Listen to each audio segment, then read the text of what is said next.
राजीव जी प्रसार भारती में बहुत सालों जुड़े रहे और इन्होंने बहुत सारे रचनात्मक काम किए हैं। साहित्य से तो लगाव इनका शुरू से है ही, और ये हमारा सौभाग्य है कि आज इस पुस्तक की चर्चा के लिए उन्होंने हमारा आग्रह स्वीकार किया है। हम निवेदन करते हैं राजीव जी से कि वे अपने विचार रखें।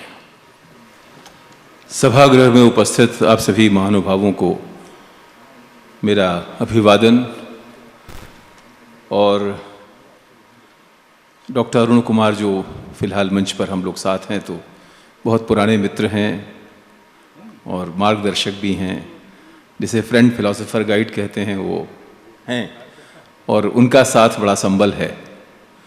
मुझे बहुत प्रसन्नता है, रोमांच है कि जबलपुर में फिर एक बार आप सबके साथ हूँ, और यहाँ एक लंबा अरसा गुजरा है, मेरी काम की ज़िंदगी यहीं शुरू हुई और इत्मीनान से बातें होंगी। बहरहाल मैं जब कविता, क्योंकि समय थोड़ा अधिक हो गया है, तो मुझे लगता है कि मैं अपना आलेख भी थोड़ा छोटा कर लूँगा, क्योंकि काव्य संध्या होनी है, तो उसे कुछ नोट्स की तरह ही आप देखें। और ये चर्चा तो असल में शुरू होती है, चर्चा फिर चलती रहती है। कविता का संग्रह का विमोचन जब हो गया है तो पढ़ी जाएगी, और जितनी बार पढ़ी जाएगी, जितने लोग उसे पढ़ेंगे, उतनी तरह से उस पर सोचना, समझना, बोलना, बातचीत करना, विचार करना होता रहेगा, उसकी अनुगूंजें चलती रहेंगी। पर जब मैंने ये कविताएं पढ़ीं, तो सबसे पहले तो मैं ये कहूँगा कि मैं अपने, यानी एक उम्र थी जब अपने अज्ञान पर विस्मय भी होता था। अब उम्र बढ़ने के साथ अज्ञान पर विस्मय होना बंद हो गया, लेकिन बोध अभी भी होता रहता है। तो ये बोध रहा कि जबलपुर में मैं रहा हूँ, और उसके बाद भी जितनी आत्मीयता से, निकटता से मुझे इनके सृजन को जानना चाहिए था, मैं नहीं जानता था। तो वो अपने अज्ञान को मैं स्वीकार करता हूँ, लेकिन आभारी हूँ कि इस आयोजन के कारण मैं इससे जुड़ पाया। और जो मुझे लगा कि ये कविताएं खींचने की, जूझने की, लड़ने के हौसले की, बेचैनी की चिंगारियों की कविताएं हैं, जो कि सच पूछिए तो कविता का मूल स्वभाव ही है। और मैं शुरू करना चाहूँगा इस बातचीत को, हम लोगों के बड़े प्रिय कवि हैं केदारनाथ अग्रवाल, उनकी एक पंक्ति से। दुख ने मुझको जब जब तोड़ा, मैंने अपने टूटेपन को कविता की ममता से जोड़ा। जहाँ गिरा मैं कविताओं ने मुझे उठाया, हम दोनों ने वहाँ प्रात का सूर्य उगाया। और ये एक अच्छा संयोग है कि जो प्रिय बिंब हैं अनिल जी के, अनिल कुमार श्रीवास्तव जी के कविताओं में, उसमें सूर्य एक बार बार आने वाला बिंब है। अनिल कुमार श्रीवास्तव जी की कविताएं पढ़ते हुए हम एक बहुत सोचने और भुगतने वाले शख्स से मिलते हैं, जो अपने आस पास पर लगातार निगाह रखते, विसंगतियों को पहचानते, पकड़ते, उन पर कुढ़ते और झल्लाते हुए, और सृजनात्मकता से बेहतर बदलाव का रास्ता तलाश करते हुए रचना कर्म में रत रहा और हमारे साथ साथ चल रहा है। अनिल जी की तलखियों और बेचैनियों से तो उनकी रचना कर्म में हम बार बार रूबरू होते हैं, लेकिन हर सृजन धर्मी सार्थकता की तरह उनके भीतर भी एक संलग्न निस्संगता, इस पे ध्यान दीजिएगा, संलग्न निस्संगता अपनी सक्रियता बनाए रखती है जब वे समय को उसके आर पार होकर देखते हैं। समय काटता सूर्य, समय काटता सूत, सूर्य के चरखे पर सुबह बनाती लच्छियां, दिन बनता है वस्तु, शाम के अंगुलियों में प्रहार, सलाई थाम के सुलझा सुलझा गुत्थियां। समय के आर पार वो अपने आप को देखते हैं, इसलिए स्वयं को कालजयी के रूप में भी देखते और आंकते हैं।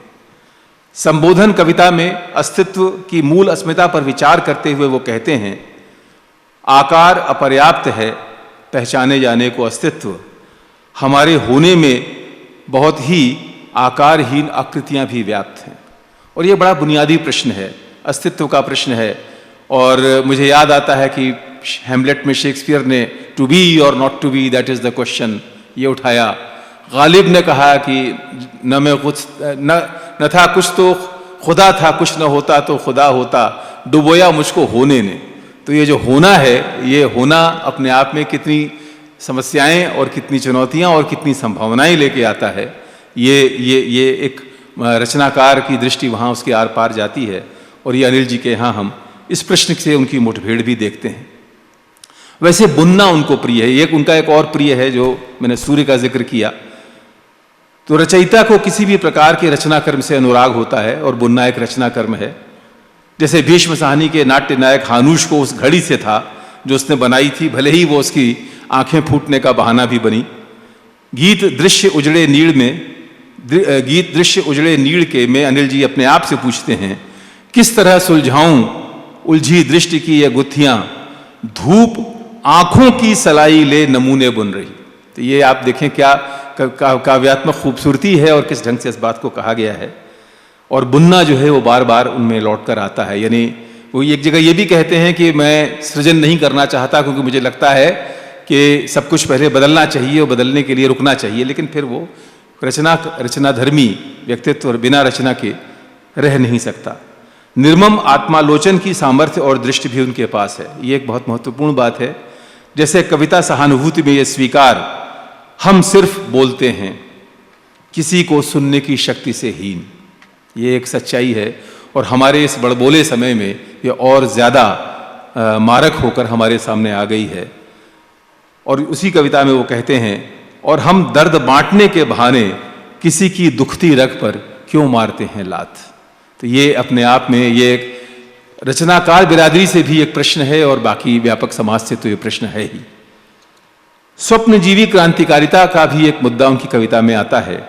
उनकी ये पंक्तियां सटीक व्यंग्य करती हैं, बैठता है तो भी हिलता रहता है, बेमौसम चेहरे पर फूल खिलता रहता है, वो जो सोचता है उसे लगता है हो गया है। तो ये एक जो अव्यावहारिकता, ये पंक्तियां समय का ठेकेदार कविता से है, जिसका शीर्षक वैसा ही दिलचस्प है जैसा पुस्तक का शीर्षक सलबटों का सरगना। ये पंक्तियां पढ़ते हुए मुझे परसाई जी की याद भी आई, जिन्होंने अति और अव्यावहारिक क्रांतिकारिता पर प्रहार किया था। सुरक्षा की खोज और चाह हम मध्य वर्ग के लोगों को कैसे निस्तेज और भोथरा बना देती है, उस पर एक अद्भुत प्रकाश सलवटों का सरगना गीत की ये पंक्तियां डालती हैं। मैं उस शीर्षक गीत की चर्चा कर रहा हूं। इंच भर तहदार आंचल के लिए हुआ जीवन सलवटों का सरगना। तो इंच भर तहदार आंचल के लिए हुआ जीवन सलवटों का सरगना।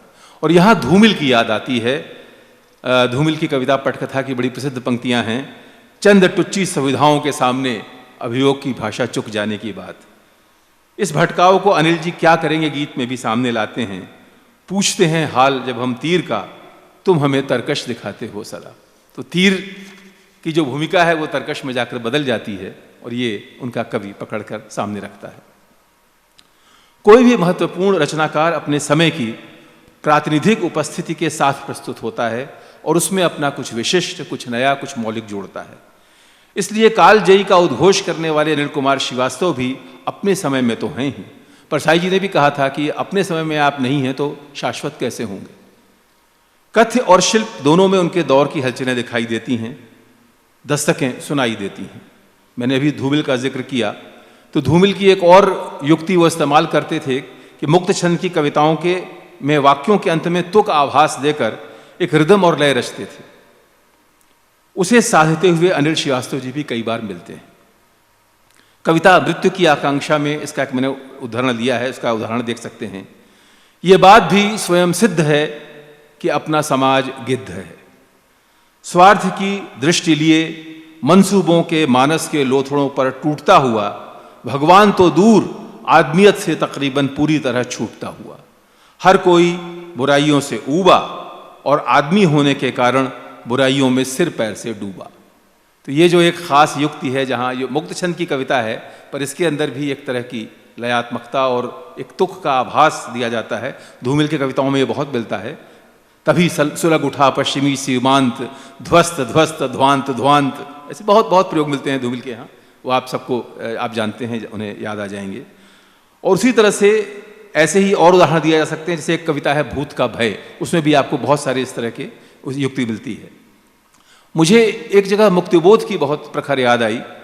मुक्तिबोध की एक कविता जो बहुत लोकप्रिय है, बहुत प्रसिद्ध है, बहुत हिम्मत वाली है। मुझे कदम कदम पर चौराहे मिलते हैं, एक पैर रखता हूँ कि 100 राहें फूटती हैं, मैं उन सब पर से गुजर जाना चाहता हूँ। तो एक इसकी स्मृति देने वाली पंक्तियाँ मुझे अमृतत्व की भाषा कविता में दिखीं और लगा कि कवि चेतना कैसे बातचीत करती है, अपने समय में स्थित रहते हुए बिना कई बार इसको प्रत्यक्ष रूप से जाने कैसे वो संवाद करती है। अमृतत्व की भाषा कविता में अनिल कुमार श्रीवास्तव जी लिखते हैं, ठहरते नहीं कभी भी चौराहे, सरकती जाती हैं शताब्दियां, हर खिलखिलाते उत्तर की आंखों में प्रश्न का एक आंसू। हर खिलखिलाते उत्तर की आंखों में प्रश्न का एक आंसू छोड़, 50 सपने दिखते हैं मुझे एक ही रात में। तो 50 यानी लगातार आप देखते हैं, लगातार आपके सामने विकल्प आते हैं, लगातार आप आगे बढ़ना चाहते हैं। वो दौर कसैलेपन को भुगतने और उससे उपजे आक्रोश और आवेश को अभिव्यक्त करने के अपने मुहावरे के लिए भी याद किया जाता है। कविता वातावरण में अनिल जी की ये पंक्तियां मुझे बहुत बुरी तरह हिलाया उन्होंने। कोई फूट फूट कर रो रहा है, कोई किसी शाम का कलेजा निकाल नमक के पानी से हंस हंस कर धो रहा है। कोई फूट फूट कर रो रहा है, कोई किसी शाम का कलेजा निकाल नमक के पानी से हंस हंस कर धो रहा है। और फिर इसे पढ़ते हुए मुझे यह छील देने वाला अंश पढ़ते हुए मुझे धूमिल की ही कविता पटकथा का एक अंश याद आ गया, जिसमें एक अजीब सी प्यार भरी गुर्राहट की व्याख्या वो इस तरह करते हैं, जैसे कोई मादा भेड़िया अपने छौने को दूध पिला रही है और साथ साथ किसी मेमने का सर चबा रही है। वातावरण में ही अनिल जी आगे कहते हैं, नहीं मैं नहीं देख सकूंगा नाटक के समाजवादी अंक में अपने पड़ोसी का भूख से अंधी गली में मरना, फिर भी आदमी का न डरना।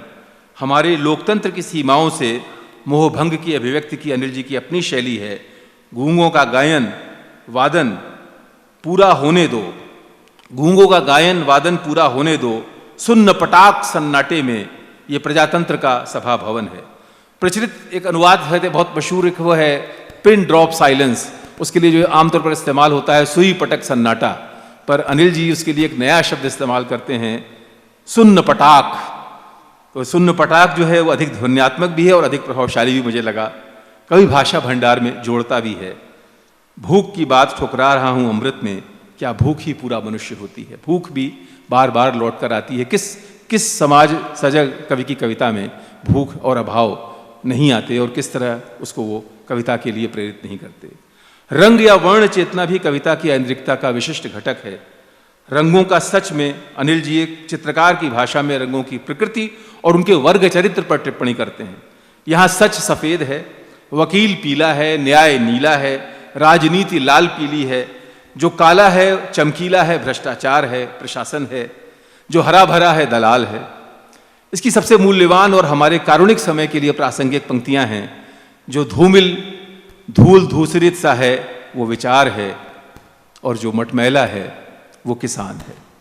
जो किसान आंदोलन हमारे सबके साथ सामने चल रहा है और हम सब उससे कहीं ना कहीं जुड़े हुए हैं।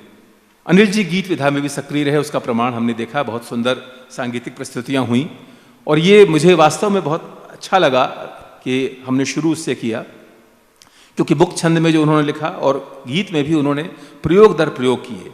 नवगीत का आभास देने वाली उनकी गीत रचनाओं में उनकी मौलिक दृष्टि, शब्द चयन और उन्हें पिरोने का उदास और मथ देने वाला अंदाज अलग नजर आता है।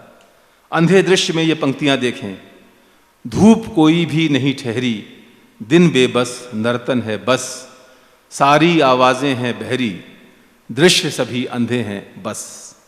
इस गीत में बस का जो आवर्तन है वो एक ठहरा देने वाली स्तब्धता रचता है। इसी रचना में ये पंक्ति मुझे विशेष तौर पर ध्यातव्य लगी, बीता न कोई आगत सब अर्वाचीन, बीता न कोई आगत सब अर्वाचीन। ये हमारे आज के स्मृति और जड़हीन समय की भी जैसे मुंह चढ़ाती अभिव्यक्ति है, जैसे कुछ भी नहीं बीता है, जो कुछ है वो यही है, यही है, यही है। विशिष्ट और अनोखे आवर्तन का एक उदाहरण गीत चुप भी है। चुप का यहां इस्तेमाल देखिए, चुप चुप लुट रहे मस्तूल नाविक चुप, लुट रहा प्रवाह निर्झर चुप, बीत गए प्राण जीवन चुप, जंगल में अंधियारा घोर घुप, निझर गई रात सूरज चुप। पहचानता हूं गीत में वो संज्ञाओं अर्थात अस्मिता के विलोप पर पूछते हैं, सर्वनामी पात्र से नाटक चलाओगे कहां तक। अगर संज्ञाएं नहीं है, सिर्फ सर्वनाम से नाटक, जीवन का नाटक कैसे होगा। हमारी अस्मिता के लोप के बुनियादी सवाल हैं जो अपनी कविता में बार बार वो लाते हैं। एक और जो चमत्कारिक मैंने उनको यहाँ प्रयोग देखा, अनिल जी की गीतात्मकता में कहीं गणितीय बिंबों का और खासतौर से रेखा गणित के बिंबों का कमाल का प्रयोग हुआ है। एक उदाहरण देखिए, रेखा रेखा अनुलोमी है, व्यास वक्र डरकर त्रिकोण से, त्रिभुज दिशाएं परिधि भावना, सपने निर्मित न्यून कोण से।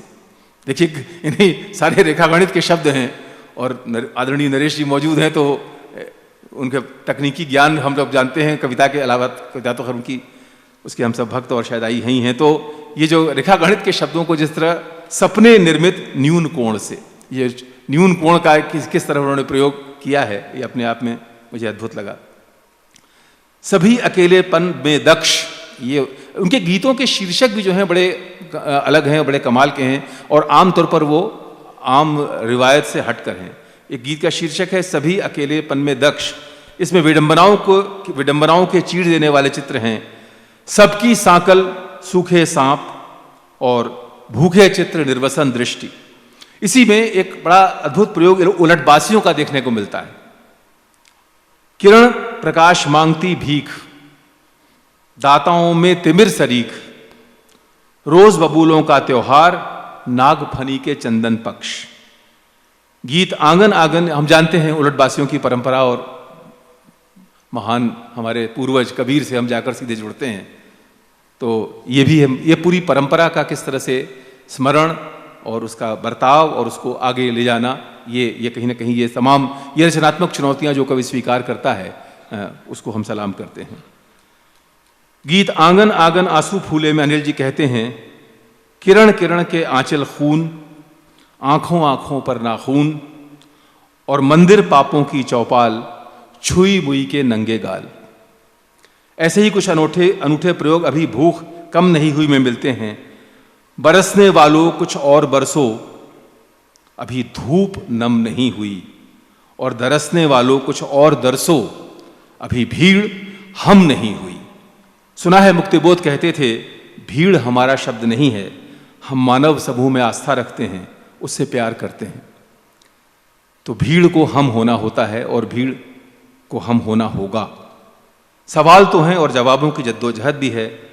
प्रश्न ये संवेदना से में अनिल जी स्वीकार करते हैं, जो मैंने शुरू में भी कहा था कि वो अस्तित्व का जो प्रश्न है, जो डुबोया मुझको होने ने, टू बी और नॉट टू बी।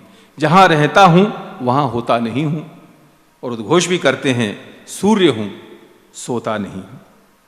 उनकी छोटी छोटी कविताएं हैं कई। मुझे लगता है कि समय को देखते हुए मैंने सोचा था कि कुछ का पाठ करूंगा। खेल है, समय है, कर्ज है, वो एक अलग प्रयोग है। बहुत संश्लिष्ट कविताएं हैं, बहुत संश्लिष्ट कविताएं, और मुझे लगता है कि मैं कम से कम एक कविता पढ़ के सुनाना चाहूँगा इसमें से। वो एक शैली है अनिल जी की, मुझे लगता है उसकी भी बात थोड़ी सी हो जानी चाहिए। छोटी छोटी कविताएं, 3-4, बिल्कुल 4-4, 5-5 पंक्तियों की। एक वादा है मेरे पास सिर्फ आँखों का, एक पंछी हूँ मैं भीगी हुई पाँखों का, पाँव की बेड़ियाँ भारी हैं, बहुत भारी हैं, और पहरा है चुपती हुई सलाखों का। ऐसी छोटी छोटी कविताएं हैं। और एक कविता है जहाँ पर वो अध्यात्म पर चर्चा हुई थी, वो थोड़ी लंबी कविता है, उसका पाठ करने का मुझे लगता है अब समय नहीं है। तत्व पथ, वो एक अलग कवि की आध्यात्मिकता को सृजती हुई दार्शनिकता की कविता है, उसको भी अलग से देखा जाना चाहिए। मैं अनिल जी के काव्य व्यक्तित्व पर अपनी इस चर्चा का समापन उनके गीत लैंप पोस्ट के दिए के उद्गार के पाठ के साथ करना चाहता था। हूँ लिखा था मैंने, पर था इसलिए कह रहा हूँ क्योंकि ये गा दिया गया है, जो अनेक अर्थों में उनकी एक प्रतिनिधि रचना भी है, और जिसका हौसला, जिसकी ऊष्मा, जिसका संकल्प मनुष्यता की महायात्रा में सदा हमारा पाथेय होगा। पर फिर भी मैं इसका एक अंश पढ़कर, छोटा सा, पूरी कविता नहीं क्योंकि वो आप सुन चुके हैं, पर जो अंतिम इसका जो अंश है, हर जलन जी से लगा लो और मुस्काने लगो, हर तिमिर के प्राण पर तुम रोशनी का साथ दो, नमन कर हर पाखुरी को प्रेम का आशीष लो, मैं तिमिर को चीरता हूँ आओ मेरा साथ दो। और अब मैं अंत कर रहा हूँ वो अलविदा उनकी कविता से। इसका मैं छोटी सी कविता है, मैं इसका पाठ करके उन्हें प्रणाम करते हुए अपनी बात समाप्त करूँगा। अलविदा कविता।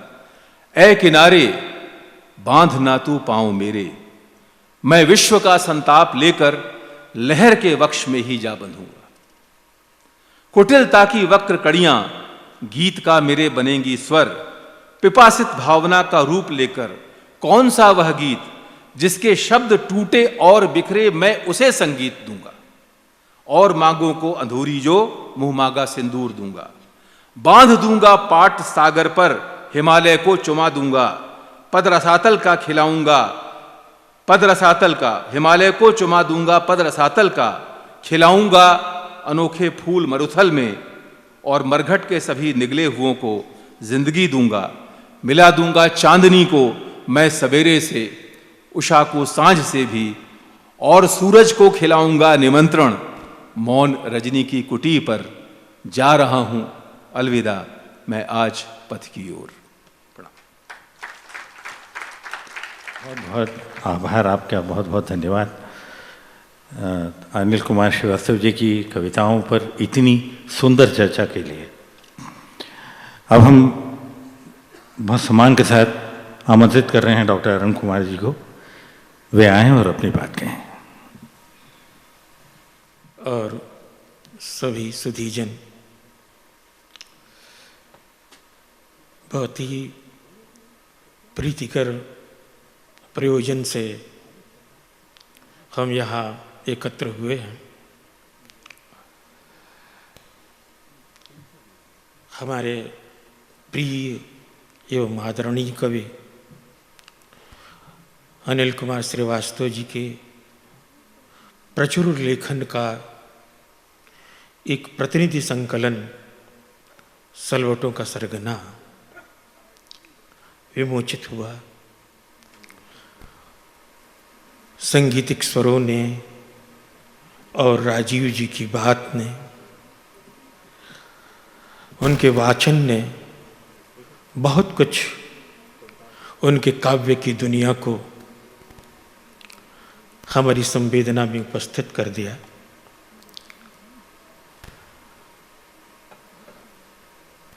श्रीवास्तव जी बहुत कद्दावर व्यक्तित्व के व्यक्ति थे। जिंदगी की जद्दोजहद में, दुश्वारियों में, कसमकश में उनका समय बीता। वे इसके बावजूद साहित्यिक कार्यक्रमों के संयोजक होते थे, सृजन करते थे। वे पूर्णकालिक कर्मचारी थे और पूर्णकालिक साहित्यकार भी। वे पूर्णकालिक उद्यमी हुए और पूर्णकालिक साहित्यकार भी रहे सदा। आज ही के दिन 2019 को अंतिम सांसें लेते हुए तक, और सचमुच में लिटरली उनके पास कागज और कलम थे। वो इसलिए वो जिंदगी को बहुत अखंड रूप में लेते थे। साहित्य कर्म की उनके लिए अलग से जोड़ा हुआ नहीं था, जीवन को ही समृद्ध करने का एक उपक्रम था। मैं प्रचुर लेखन की बात को फिर दोहराना चाहूंगा, इसलिए कि जब से फेसबुक का प्रचलन बढ़ा है, लेखन किचन गार्डन की उपज हो गया है। वहां जो कुछ पैदा होता है वह खाने के लिए नहीं होता, देखने के लिए होता है। पुदीना, टमाटर, और दिखा देने के लिए होता है। साहित्य की भी खेती बाड़ी आजकल फेसबुक पर कुछ ऐसे ही चल रही है। अनिल कुमार जी इसके विपरीत है। कविताएं उनके रोज के पसीने से, उनके संघर्ष की मिट्टी से पैदा होती थी। वो कोई अलग नहीं थी। पसीना वहां था और इसलिए था कि जीवन बेहतर हो। आज जब शब्द वक्तव्यों में बदल रहे हैं, वे एकालाप हो चुके हैं, उपदेशों और निर्देशों की भाषा तैयार हो रही है और छद्म वृत्तांतों का एक संसार निर्मित हो चुका है, तब वे शब्द को पूरी आस्था, पूरी पवित्रता और पूरी संवेदना के साथ एक रूप देते थे। इस संग्रह में उनकी 1500 से ज्यादा लिखी हुई कविताओं में से कुल 63 संकलित हैं। भिन्न भिन्न शीर्षकों के अंतर्गत राजीव जी ने बहुत विस्तार से, जितना संभव हो सकता था यहाँ, उसकी व्याख्या की। लेकिन मैं सोचता हूं कि ये सारी कविताएं एक शीर्षक के अंतर्गत रखी जा सकती थीं और वो शीर्षक होता जिंदगी। जिंदगी की सारी आड़ी तिरछी रेखाएं उनकी कविताओं में झलमलाती हैं और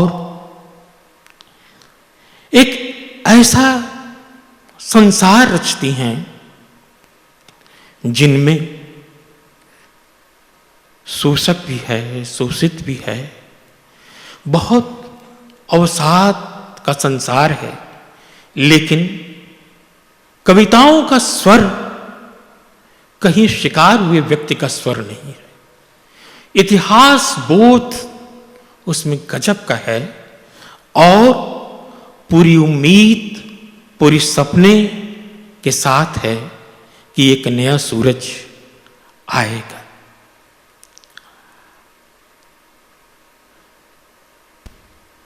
सलवटों का सरगना की 2 पंक्तियां पढ़ी थी राजीव जी ने कि इंच भर तहदार आंचल के लिए हो गया जीवन सलवटों का सरगना। और यदि मेरी स्मृति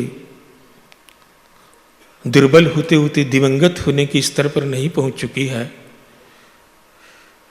तो उसकी पहली 2 पंक्तियां हैं, गुम गया वातावरण के शोर में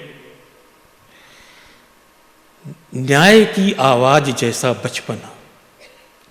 तो सोशल जस्टिस की बात हरदम उनकी कविताओं में आती है। दरअसल हम एक ऐसे समाज में रहते हैं जिसमें झूठ कहूं तो जगपति आवे, सांच कहूं तो मारन धावे वाली स्थिति है। हमें 100 शिकायतें हैं अपने समाज से, लेकिन दिक्कत यही है कि इसी समाज से हमको आजीविका प्राप्त करनी है, इसी समाज से हमें सराहना प्राप्त करनी है और प्रकृति के आदिम आवेग की प्रेरणा के लिए पार्टनर भी यहीं से प्राप्त करना है। तो इस कशमकश में कविताएं जन्म लेती हैं, कहानियां जन्म लेती हैं और जब तक मनुष्य प्रजाति है और जब तक पृथ्वी है तब तक रहेगी ही, भले कितने लोग कितनी आशंकाएं जताते रहें।